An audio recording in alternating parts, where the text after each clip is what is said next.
never easier to remember.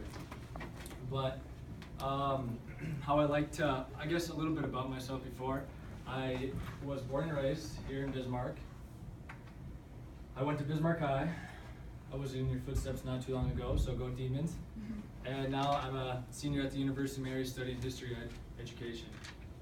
So if you guys ever see me in the hall or just sitting around in here, don't be afraid to ask me any questions about just school in general or college, what it's like, experiences, what kind of classes you should be taking possibly. I know you guys are only juniors currently right now, but time flies, and before you know it, you guys will be seniors in a semester, and by the time you become seniors, you'll be sitting in your graduation seat and waiting to get that diploma. So time flies really quick, so if you guys ever have any questions, don't feel afraid to come and ask me. But how I like to start my classes off is with a quick bell ringer.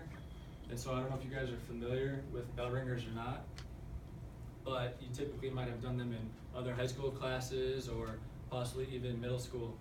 But a bell ringer is typically something when you come into class and the teacher will prompt you with a question that you have to answer on a piece of paper, or just even out loud a question to answer on the board. But for today's sake, we're going to just do a quick scale of 0 to 5 on a question that I have proposed, which is, how excited are you guys on a scale of 0 to 5, fist being 0, and all the way up 1, 2, 3, 4, 5, how excited are you guys for Christmas break? So 0 meaning, no, I am not ready for Christmas at all. I want to stay here in school, learn some more. 5 meaning, yeah, I'm ready to go today. So I see quite a few 5s, 4s, few 3s, so right in between. So I'm definitely in the 4 range myself. I'm a student as well, so I'm kind of ready to have a nice break and just enjoy Christmas. Would anyone like to share on why they are so excited for Christmas break? If they're going on a trip, vacation somewhere, not having to worry about school for 2 weeks, right around there, or just hanging out with friends, going snowboarding? Would anyone like to share? Don't worry guys, I'm gonna bite too hard. I work. Work? Awesome, where do you work at? 4 months. Awesome. So yeah, myself, I'm definitely looking to go snowboarding and just hang out with family. Would anyone else like to share what they might be doing over Christmas? Sleeping? Catching up on sleep? Staying up too late? Yeah, same here. All right guys, well, that'll lead us right up into propaganda. So today, I know Mrs. Popelka mentioned last week that we're going to be talking about propaganda in World War II. So as you can see, there's a poster right here, and I'm sure you guys are mostly familiar with this character right here. Can you guys explain who this might be right here? Just shout out. Uncle Sam. Uncle Sam, yep, awesome. Uncle Sam, he's saying, I want you for U.S. Army, and it's the nearest recruiting station. So Uncle Sam, he's all around in just different posters that you see. Not always in World War II, but he might just be pointing something out, and he's a great character for sure. So what is propaganda? So I know a few people, and many people, are often sometimes confused with propaganda because sometimes they refer to it as political cartoons, and sometimes when you think of political cartoons, you think, okay, cartoons. What is cartoon? Oh, definitely like cartoons in the newspaper that you see at the end of in the newspaper, the political cartoons that you see in the newspaper. So that is definitely somewhat of a cartoon and a political cartoon, but it's not quite what we're looking at today. So political cartoons in like the newspaper are more of something for your enjoyment, to read, to just look at, have fun with for a day, just for a joke. But what we're talking about as in propaganda or political cartoons for World War II, it is propaganda is a specific type of message presentation aimed at serving an agenda. Now I just want you guys probably to have out your notebooks just to write this few sentences down. So we're going over to it. Just in case it might come within a test or quiz.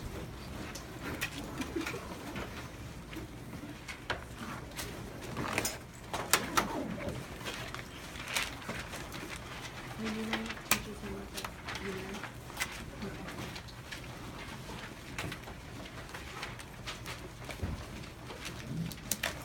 Alright, so ultimately propaganda is used to promote or publicize a political cause or point of view. So just to kind of go further into detail with that, so the political cause, of course, we're talking about World War II.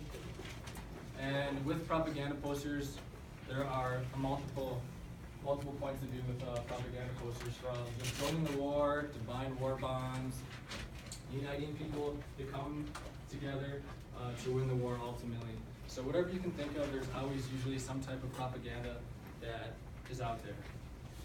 And historically, so the most common use of the term is in political context, and in particular to refer to certain efforts sponsored by governments or political groups.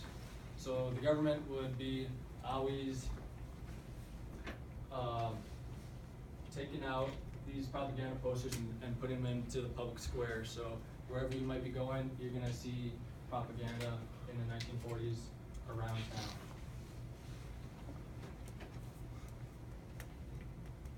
So with this, I just mostly just write a couple sentences. You don't have to write word for word, but I guess if you want to, you can.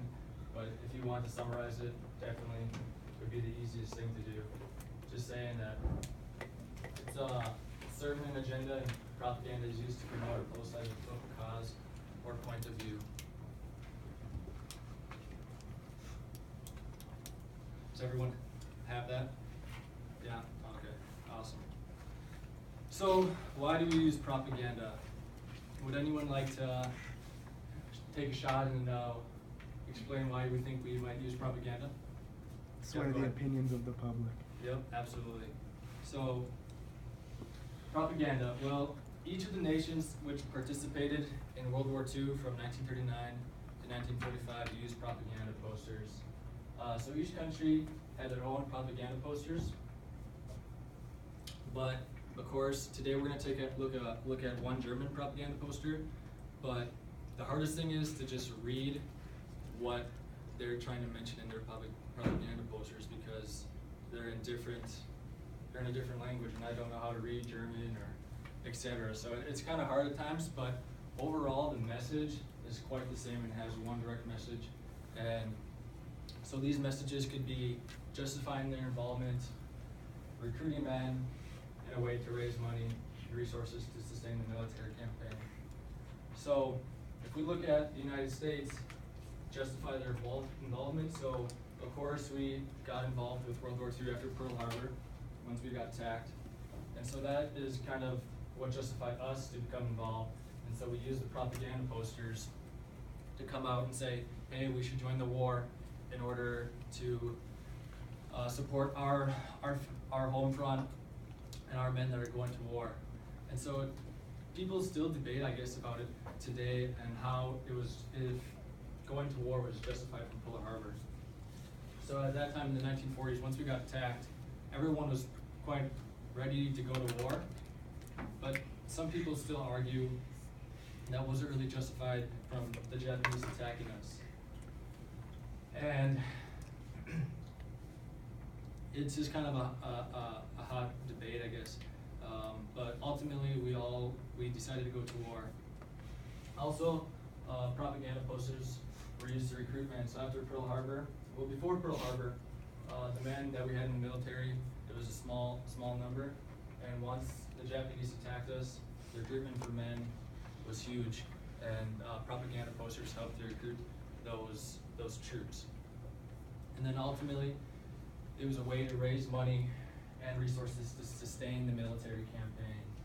So with anything, if you're gonna go to war, you're gonna need to raise money somehow and resources. So propaganda was of course used to do that with buying war bonds.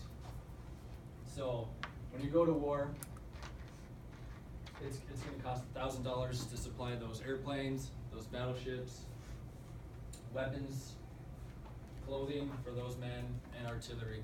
So you're gonna have somehow to raise money in order to help those troops out into war. So did everyone kind of get this slide with just notes?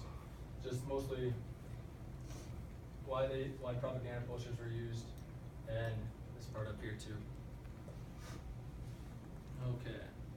So, why posters? So, posters were the most effective means of getting a message across to citizens back in the 1940s.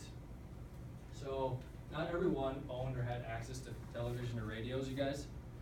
And of course, the radios were becoming more of a hot commodity with FDR's fireside chats.